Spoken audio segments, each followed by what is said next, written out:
wanted to talk about tonight is something that's, I think typical when we find in the Torah and in ancient wisdom. You think about some documents that are 3,300 years old, or the Talmud, which is 1,500 years old. But these are ancient documents, yet we find insights and wisdom that are relevant to some of the most perplexing and challenging issues of today. And I wanted to kind of talk about something which is, I think, a central issue in life in general for all of us, and kind of connect it to the upcoming holiday that we have this week. Of course, on Thursday is the holiday of Purim.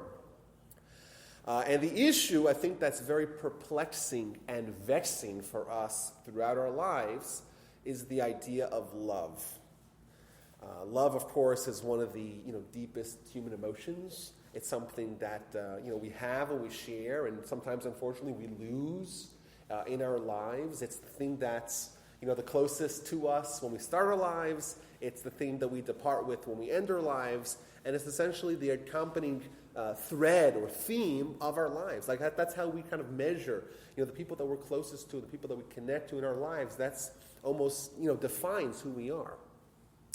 And we find in the Torah some very bizarre statements about love. Specifically, we find instructions, mandates to have love.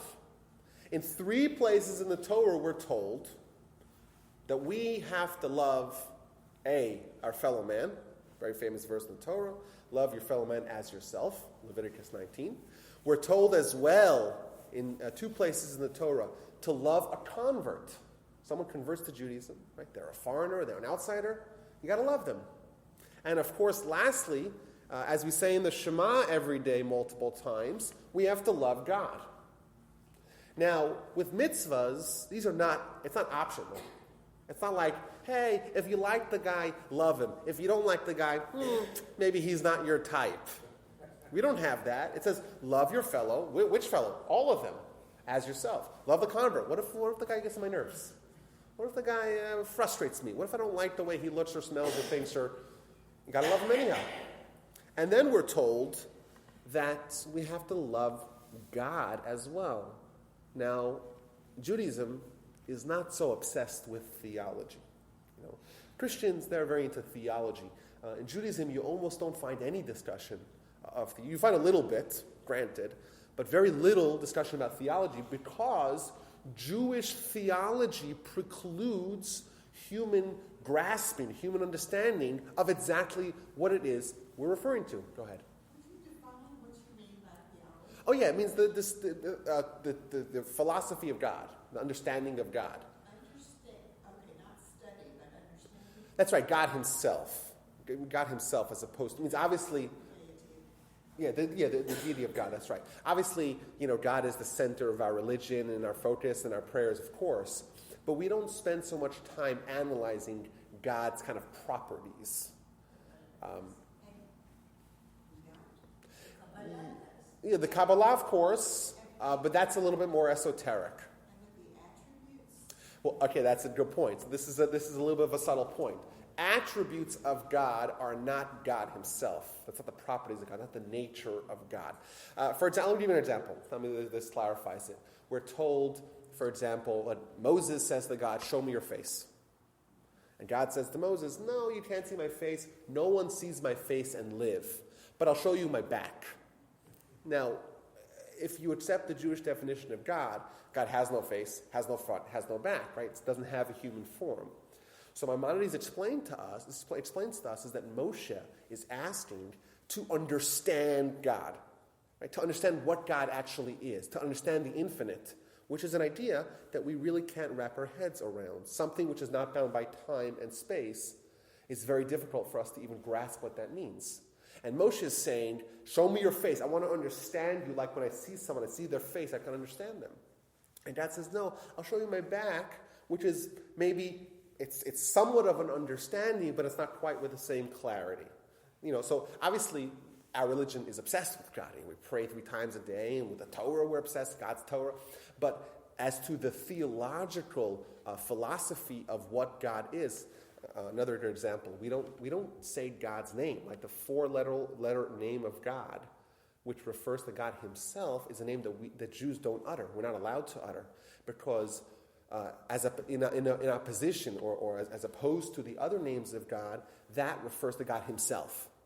And the idea of a being not bound by time and space, right, not composed of any parts or any body, is something that is very hard for us to really understand.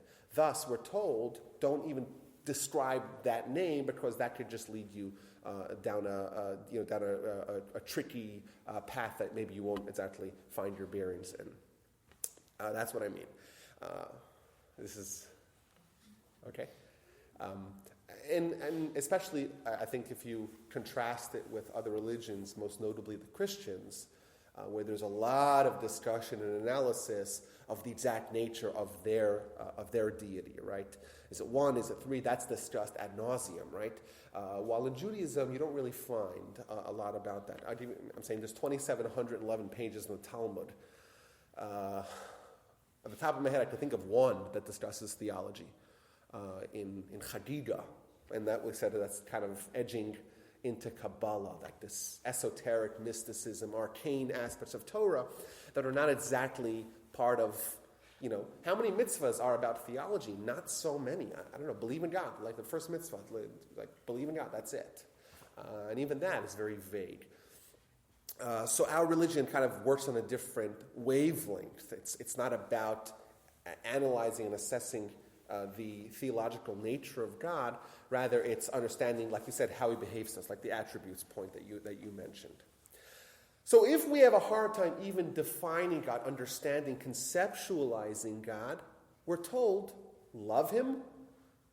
Like, love is an emotion. It's an emotion that certainly is predicated upon an understanding of what it is you are loving. Right? If the object of our love is something that we can't even define or understand so clearly, how are we expected to love God? And like we said, these mitzvahs are not optional. It's not like we could say, hey, if God's really good to you, you love him. If God's not good to you, maybe not today. Or what is the nature of these very peculiar mitzvahs? And I think that the answer to it, the answer to these questions kind of will illuminate for us in our relationships as well. Because I think if just statistics alone demonstrate that our society struggles a lot in areas of relationships. You don't have to be a genius. You say, hey, let's take the amount of marriages, commitments to eternal love that we have every year, and let's take a look at how many times people reneged upon their pledge till death do us part. And you don't have to be a statistician to know that humans are really not so good, or at least the current iteration of humans are not so good at maintaining their pledges of loving their spouses till death do us part. So if it's problematic from, let's say, our perspective as Jews trying to fulfill what the Torah wants, it's certainly not limited to us, where we see the entire world, not the entire world, obviously there's exceptions, but certainly in America, where the majority of marriages end in divorce. Clearly this is an area of life where we need instruction just as humans, not just as Jews. And I think the Torah is expecting a lot of us. So I want to try to kind of unpack this and try to see if we can reassemble this in a way that A, we'll learn about love and what it is, and at least how the Torah defines it, and B, see how this is particularly meaningful for the upcoming holiday. So we're told you have to love someone as yourself. There's only one problem with that. Well, there's a few problems with that, but there's certainly a problem is that it's not possible to love some stranger as yourself. If it says, hey, love your kids as yourself, or love your spouse as yourself, your parents, your uncle to say to love everyone as yourself is obviously not something which is really, it's not something you could possibly really expect from everyone. It seems a little outrageous. How is it possible to love everyone? How much? As much as yourself? It seems a little bit bizarre. And it's compounded by the fact that we're told in the Torah, chayecha kodmim. Whenever there is a question as to me versus someone else, the halacha is, the Jewish law is, your life takes precedence. So we're told that my life takes precedence over someone else's life. So how could it be that I have to love them as much as myself when I'm told that if there's a question, me versus them, you have to save yourself, right? Your life supersedes and precedes someone else. So the answer, listen to this, guys. All of us, or all healthy humans, love themselves. Right? Of course, there's some people that that have difficulties loving themselves. And clearly, if you don't love yourself, you'll probably have a hard time loving others. But why do we love ourselves? Why does someone love themselves? Right?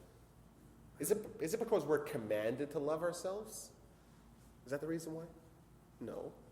We love ourselves because we have this emotional wiring that makes us look out for our own betterment. To love ourselves. It's just we just love ourselves because we've always loved ourselves. And that's what healthy people do. When the Torah is telling us, love your neighbor, your fellow, as yourself, it's not a quantitative amount of love. How many units of love? Well, if I love myself 100, I gotta love them 100 as well. What it's telling us is the nature, the quality of the love. It cannot be that I'm loving them because it's a mitzvah to love them. I see my neighbor, not the best guy, I'll clench my nose and I'll love them. Because it's a mitzvah. Do you love yourself because it's a mitzvah? No. You just have an emotional feeling of love towards yourself. That is how you're supposed to feel to your fellow. And once again, all this comes back to our central problem. We're being commanded to have an emotion towards some other human being, and we have no instructions how to do it. Well, maybe we do. But on the surface, we're told, have an emotional love for your fellow, have an emotional love for the convert, have an emotional love for God, and we don't even have a roadmap of how to do that.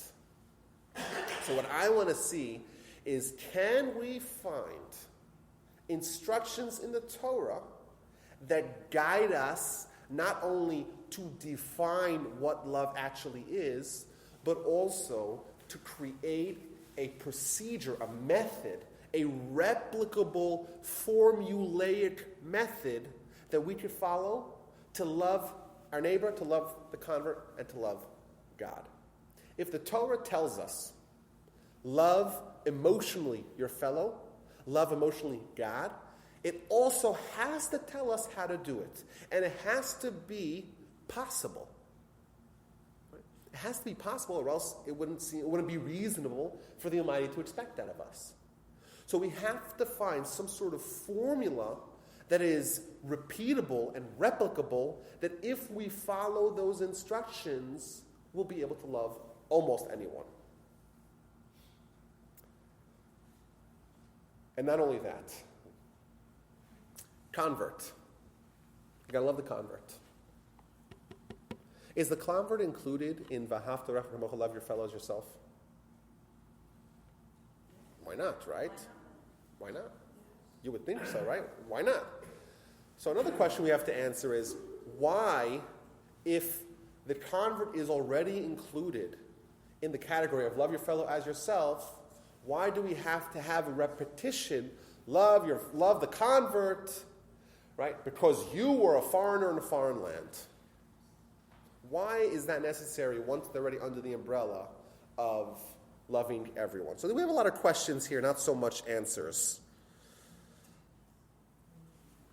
I want to look at the first time that love is mentioned in the Torah. Anyone knows? Anyone wants to venture a guess the first time that there was a relationship and it says that this guy or these people, that they loved each other? Anyone knows? Booyah. That's correct.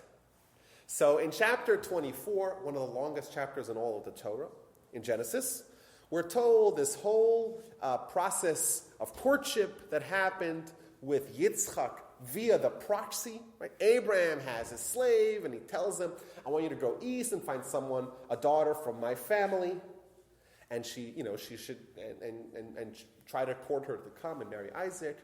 And he makes him swear, and he goes with the camels, and the whole narrative back and forth. He sees Rebecca. Rebecca's going to dole out the water. He prays to God and says, okay, if she's the right one, I'm going to ask for water. And she's going to say, yeah, I'll give you water, and I'll give to your camels as well. And he goes over to Rebecca, and he gives her all the jewelry, and he asks for the water, and she gives him the water, and she gives the camels the water. And he says, who are you? Oh, Rebecca, you're actually from the family of Abraham. Wow, mind blown. He goes and meets the family to have this negotiation. The next day, they say, I'm not so sure, maybe she should wait. Finally, they accede, and Rebecca heads back west towards Israel, and she's traveling on the camel. She sees Isaac.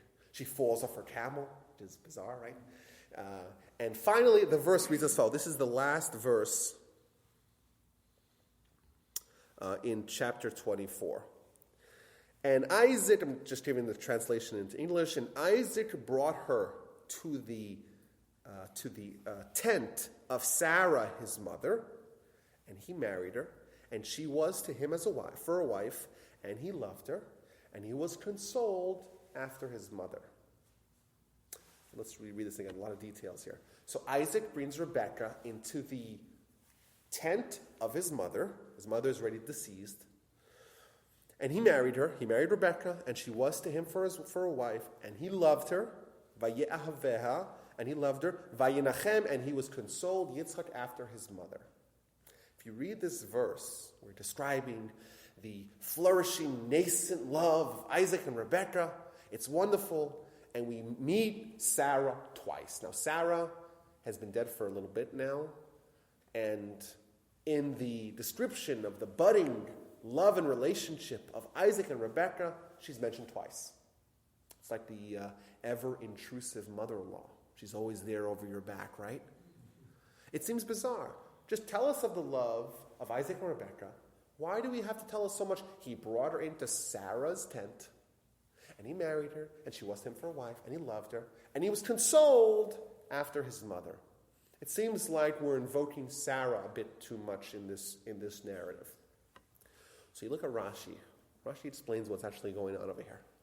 Sarah, of course, one of the matriarch of the Jewish people, the great heroine, someone who rivaled Abraham, even superseded Abraham in prophecy, tremendous woman. She had miracles happening to her all the time. Namely, there was an ever-present cloud over her tent. Miracle 1.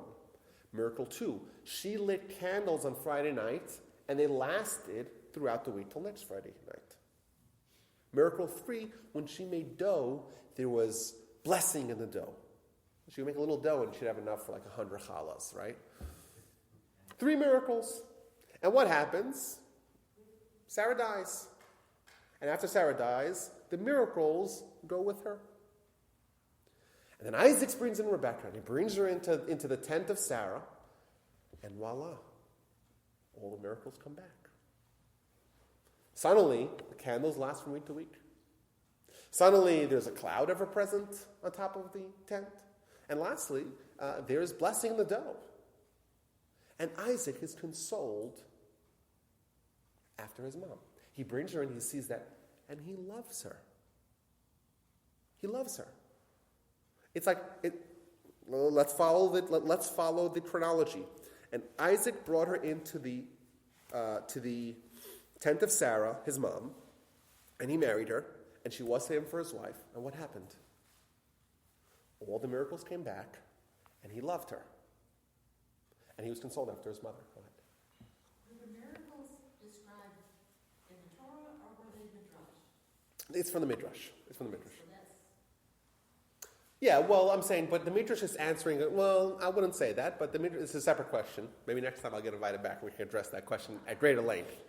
But the Midrash is obviously filling in the problem that we have in the verse. So this is not a Midrash which is drawing off verse. Right? I don't know what your beliefs are with regards to the Midrash, but the Midrash is clearly filling a void that the verse has. So in the chronology, we see that Isaac loves her not before he married her before he brought her into the tent, but rather he brought her to the tent. He took her. She was to him for his wife, and then he loved her. And I think the placement of the love directly right after he recognized the piety, the character, the nature of Rebecca is very telling. I think perhaps what we could say, with this understanding, is that the reason why Isaac loved her is because he recognized her virtues. Right? Sarah, this great woman, fantastic, and suddenly, she goes and all the miracles go with her. And you bring Rebecca, and you see that she is able to fill her shoes. Right? She rivals, so she equals to Sarah in her character, in her behavior, in her piety. And that's why he loved her. Perhaps what the Torah is teaching us over here is that the reason why Isaac loved her was because he recognized her character, her virtues. When he recognized the virtues, that swelled the feelings of love that he had for her. Yes, I'm sure he liked her. I'm sure he knew that she was, she was very attractive according to the Torah. There was a lot of things going. There was the chemistry, I'm sure. But what really kicked off this eternal love was the fact that he recognized and acknowledged the character that she had. He realized that she was a woman of great character, of great piety, great righteousness, and because he associated her with those virtues, therefore that engendered the love. There's a great famous saying that was made popular by Rabbi Weinberg of Aish Torah in Israel. He said like this. He said, "Love is the pleasure of the recognition of positive character of someone else and association of them with those virtues." And every time I heard this, I said, that's a great idea. Where's the source, right? That's the question you're taught in yeshiva to ask. Nice idea, show me the source. Right? Where's this? And I think this is a good source. The pleasure that of love that Isaac had came from his recognition of her virtues. And he associated her with those virtues, and that created the enduring love that they had.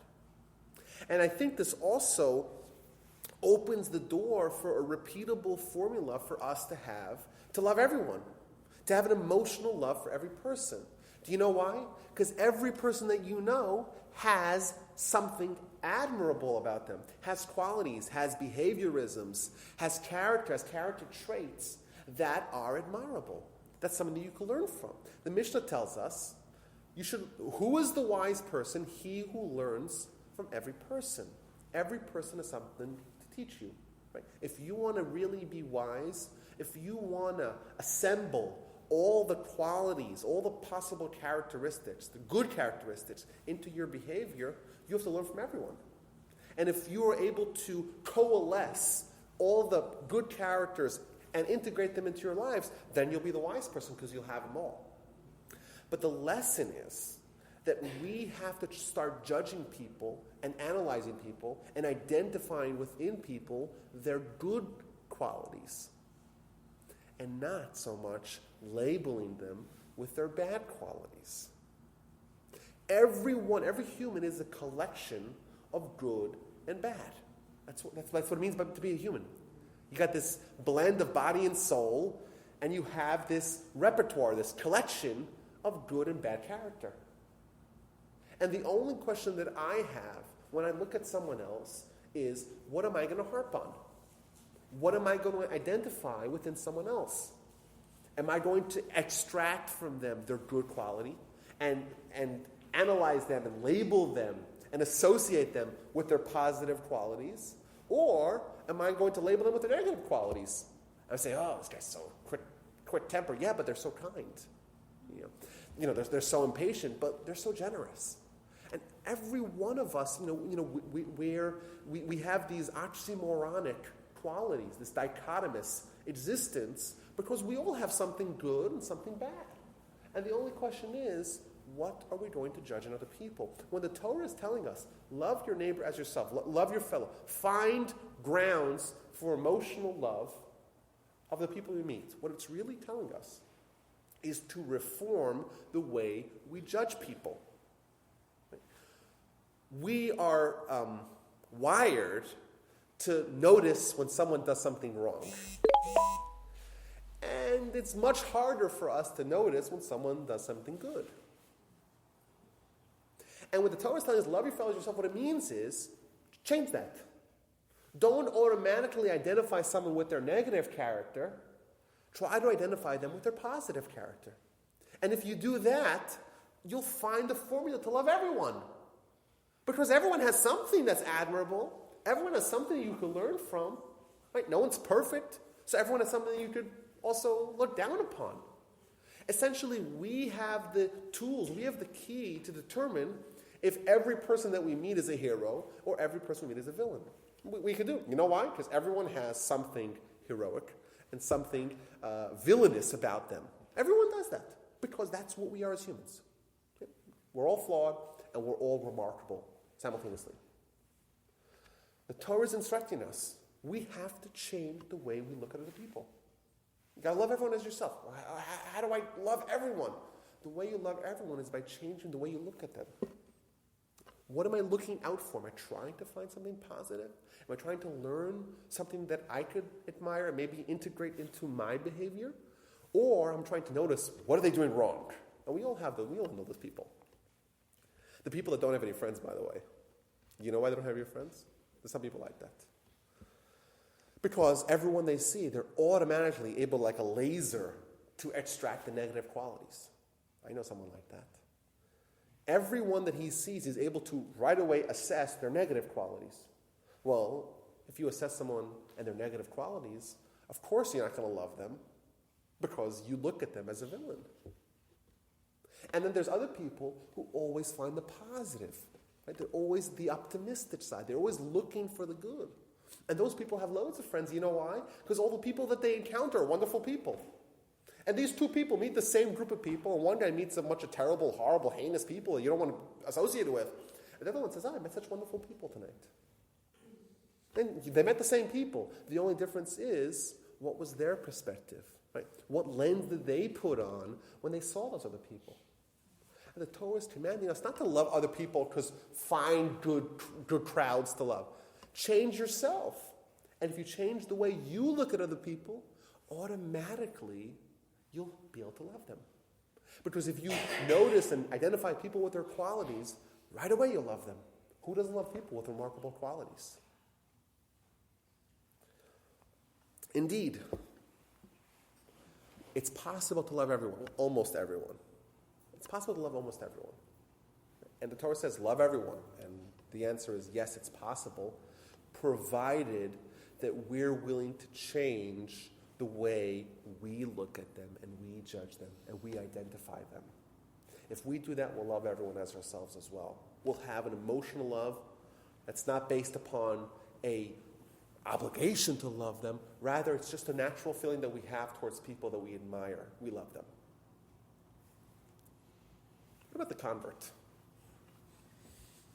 So the convert is already included in everyone, right? So if you got to love everyone, you got, well, why do you have to love the convert? Why do we need a separate mitzvah for that? Listen to this, guys. Love the convert. V'ahavtem es hager. Love the ger. Ger is the word for convert. The word ger is also the word for a foreigner. Ki gerim ha'isem be'eretz Mitzrayim. You should love the convert because you were foreigners in the land of Egypt. It's telling us why we have to love the converts. Love the convert because you are like him. You know, a convert is someone who's new. You know, the new kid on the block, the new kid in the school, you know, the new person in the neighborhood. They don't know. Like, they haven't been around. They don't know what's normal, and they're kind of hesitant. You know, they don't know what's appropriate. And who hasn't been in that situation? Collectively, as a nation, we were all foreigners in the land of Egypt, certainly. And the Torah is telling us another way to love someone is to identify with them. Someone that went through what you went through. to try to superimpose yourself and your experiences into someone else's life. If you're able to do that, automatically you'll identify with them. You'll care for them. You'll love them. So indeed, of course the convert was included in the general mitzvah of love your fellow as yourself. But the Torah is giving you another tactic, how to do it. Another method to employ. And that is to try to find commonality between you and that person. If you find some overlapping life experience that you and that person has, if you identify with the misfortunes, with the difficulties of someone else, if you say, hey, that person is a foreigner, I too was once a foreigner. You're identifying with their woes, you'll love them, you'll care for them, you'll have a special place in your heart for them. You know, you talk to expectant parents. They're so excited, delighted, new parents especially, and you ask them, are you going to love the child? What are they going to respond? Certainly. Well, what if your child is the obnoxious brat like the neighbor's kid? Well, it's possible, right? Will you still love them? It's yours. If parents love their children, even if there are objective reasons to not love them, because they identify with them. It's part of who we are. If you love your child regardless of their negative character. This is kind of a step up. Yes, the beginning is love your fellow as yourself. Find the positive, find the goodness. What if you can't? Identify with them. Try to figure out why they're going through what they're going through, why they're behaving like that. Right? To try to find a reason why you could identify with them and feel for them and care for them. There's another bizarre verse in Exodus. The verse is talking about a Jewish slave who's only a temporary slave, who is not married. A little complicated, a little inside baseball here. So he's not married, and only when he's not married is he allowed, his new master, temporary master, allowed to give him a new slave wife to. Either way, the way it describes someone who's single is very noteworthy. This is Exodus 19. We read it a few weeks ago in the Parsha. Im begapo yavo begapo yetzeh. If someone comes with the edge of their clothing, they leave with their edge of their clothing. This is describing someone who is unmarried. And the question that I have here is, why would you use such a bizarre euphemism to describe someone who's unmarried? I can think of a lot of different ways to describe people that are unmarried. They're single, they're a bachelor, they're on their own, they're looking for someone. I would maybe, not in 100 years, think of describing them as someone who comes with the edge of their clothing. The answer is because the world of the single person ends where their clothing ends. Who are they? Right? How do they identify themselves? It's just me. You get married, it's a commitment to include someone who is outside of yourself as part of me. And when you have children, your sense of self expands. You love your kids because they're a part of you. Right? The Torah is giving us a way to love people by saying, how do you love them? You identify with them because you realize you think about what they're going through. Just like when you commit to love your spouse, right, you're committing to create a new identity with them. A man shall leave his father and mother and cleave to his wife and become one flesh, we're told in Genesis. Marriage, according to the Torah, is abandoning an identity as an individual and creating a new merged identity. If you're single, well, so this is where it ends. This is where my world ends. And as you grow, as you expand your sense of self, right, you become a greater person. The Torah is telling us, how do we love someone? Another way to love someone? Identify with them. Try to think of what they're going through. When you do that, you include them under this little umbrella that you call yourself. And of course, you love yourself, you love them as well. And all this brings us down to maybe the hardest one of them, loving God. You're going to love God how much? With all your hearts, with all your soul, with all your resources, exceedingly a lot. How do you love God?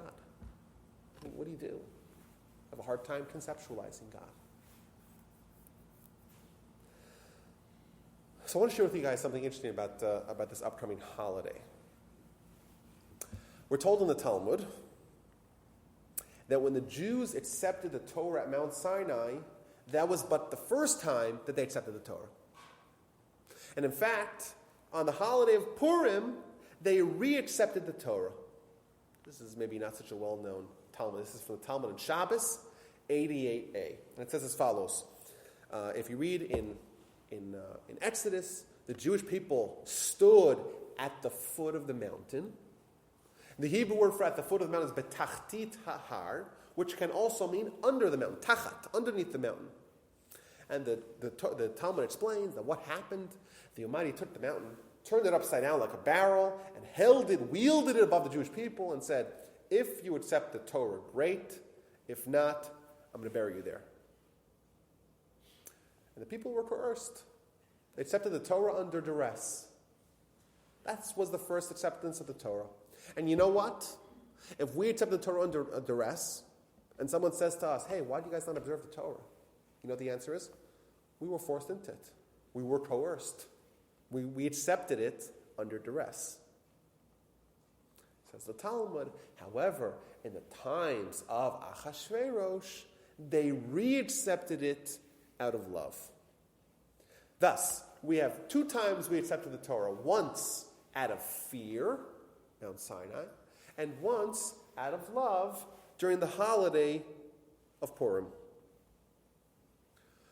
Now, I want you guys to tell me, how is it possible? Like, what happened on Purim that made the Jews accept the Torah?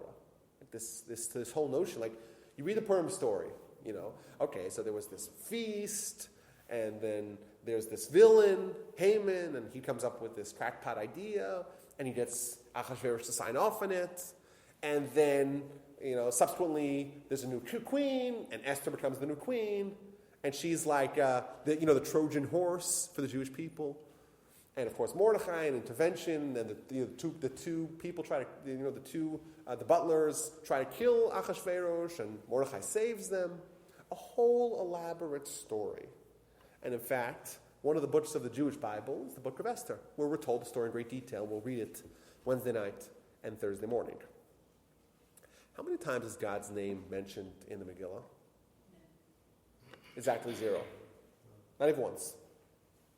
And the reason is because if you read the whole story, you just map it all out, there's nothing out of the ordinary. There's no miracles. And if you were to contrast the Exodus, plagues, miraculous plagues, death of the firstborn, blood everywhere, right? Splitting of the sea, and then we have manna falling from heaven, and we have the mountain on fire and prophecy for everyone. That on one side. And then you have the story of Purim, where it's possible to read the entire story and all the miracles and ignore the fact that God's behind it all, pulling the strings. It's possible.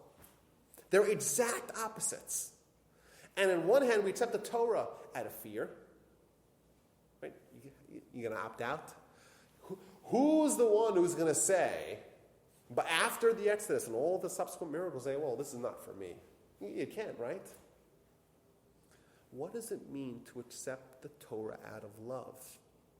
What does that mean? That means to extract God from the mundane, even when there's no miracles.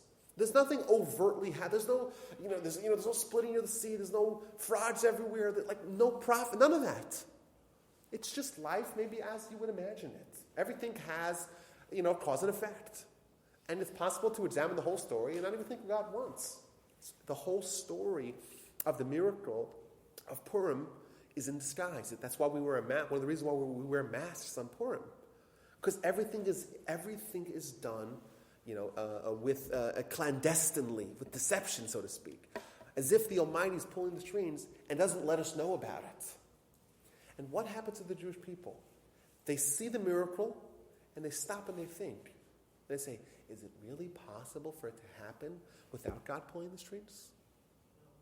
They take the episodes that could be viewed as being just part of nature. Yeah, maybe it was coincidences, but it could have happened, right?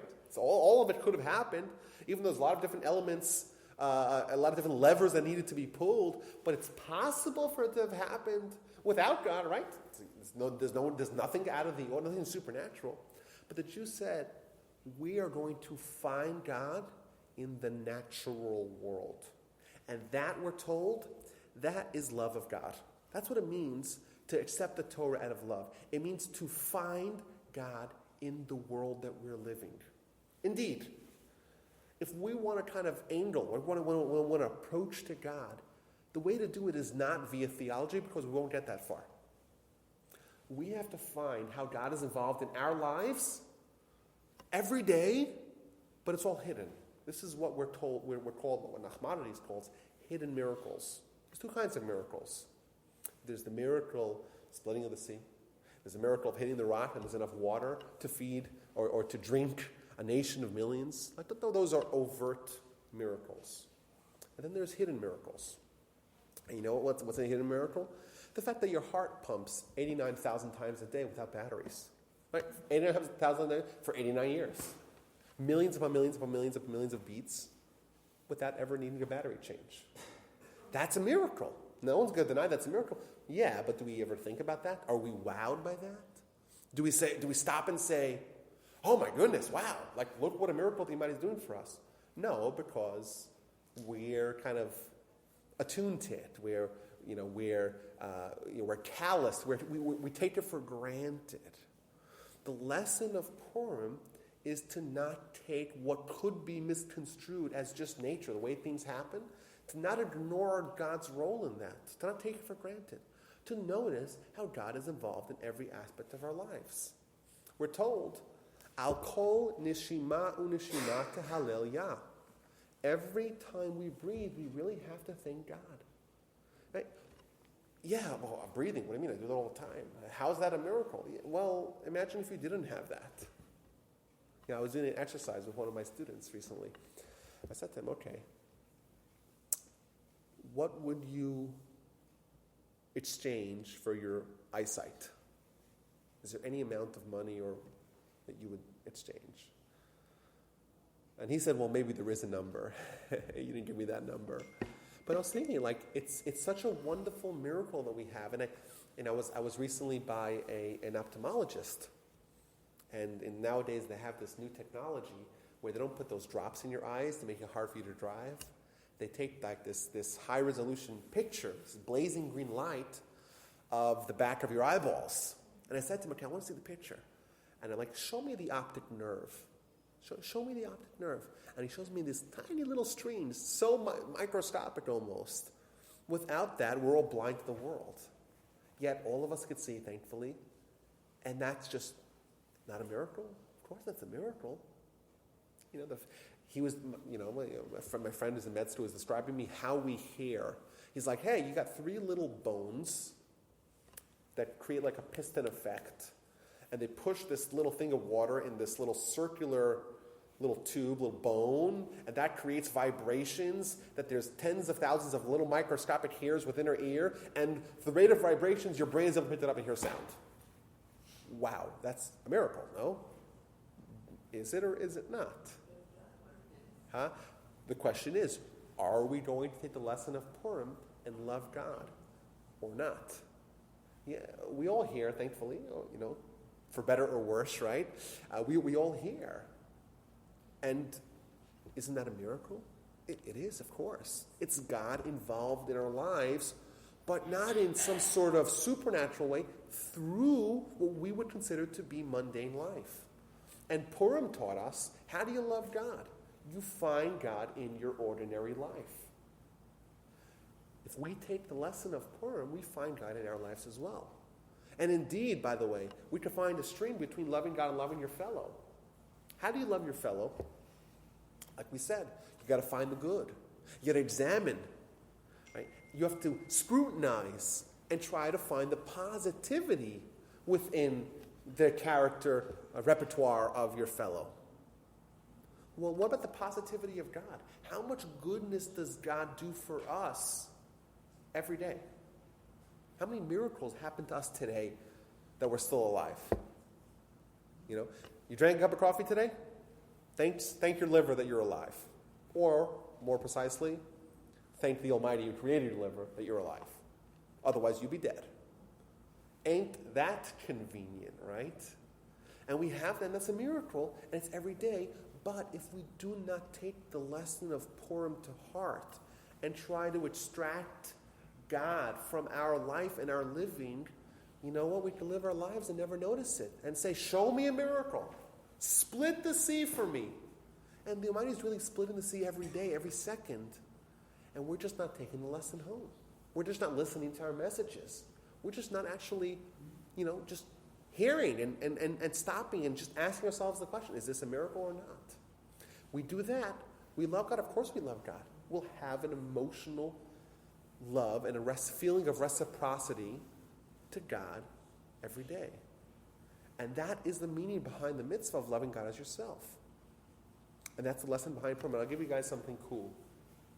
A nice little side bonus. Just a little extra credit. It's been so well behaved. What do we gain if we love God? So, Inner peace. So Maimonides would say even further than that. Maimonides, when he talks about love of God, he says it's the greatest level of pleasure to connect to the infinite. But let's put those things aside. It sounds very spiritual. Let's try to make it practical. I'll give you a story here. So there's a guy who, before cell phones, right? He's working in New York City in the Empire State Building on the 70th floor. And for whatever reason, he's the last out of the office, he gets locked in. And the phones are down. And he realizes he might be there overnight. So there's no way for him to communicate with anyone. So he goes to the balcony, and he looks down and sees these tiny little people that look like ants walking beneath him on 34th Street in Manhattan, right? So he starts hollering, hey, get me out of here. No one can hear him. It's so far away, right? So he comes up with an ingenious idea. How do I get the attention of the passerby to notice me and save me? He pulls out some quarters from his pockets and starts flipping the quarters down. The people in the street, they see the quarters and they start scooping them up and walking, never stopping for a second to look up and notice him. And he says, you know what? Quarters is not enough money. It's not enough money. He starts throwing dollar bills. He's throwing dollar bills in 5s and 10s and 20s and Benjamins. He's throwing $100 bills and people just scoop it out. Never stop for a second to look and thank their benefactor. So you know what he does? Genius. He goes over to the potted plant, takes a scoopful of pebbles, and throws it down. And suddenly everyone looks up, hey, what's that about? And he gets saved. This is, what does God want from us? He wants our attention. He wants our connection. He wants us to look up and be thankful to him. So he gives us all the good things in the world. All the good things. And you know what do we do? Unfortunately, we scoop our pockets up and keep on walking and ignore him. And what happens when something bad happens, when there's, God forbid, there's tragedy? We say, where was God? We're wired to notice God, to look up when bad things happen. If we love God, if we find meaningful connection to God because of the good that he does for us, he doesn't need to get our attention by throwing the proverbial pebbles. You know, one of the great mysteries of life is, why do bad things happen to us?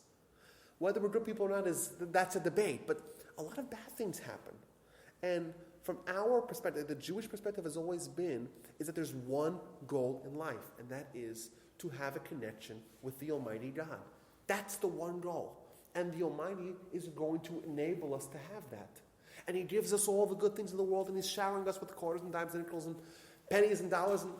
And all he hopes is that we're thankful to him. We appreciate him. We notice him. We love him. We recognize what he does for us. And you know what? If we don't, he's going to have to find other ways to get our attention. And that's unfortunate, and that's painful.